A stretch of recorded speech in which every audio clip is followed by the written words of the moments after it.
Breaking news చూస్తున్న మాజీ MLA Chevireddy Bhaskar రెడ్డికి ఒంగోలు పోలీసులు నోటీసులు జారీ చేశారు.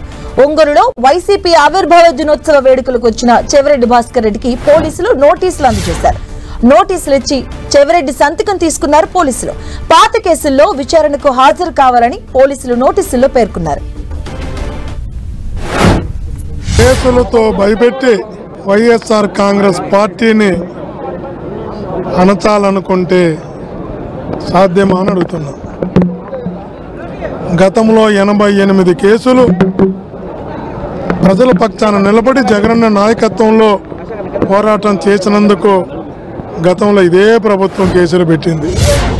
ఈరోజు 5 కేసులు, ఒకటి కాదు 2 కాదు 5 కేసులు నాపై పెట్టి ఈరోజు నోటీసులు ఇచ్చారు. రైట్, మా పార్టీ పుట్టిందే పోరాటంతో, మా పార్టీ పుట్టిందే ఉద్యమాలతో.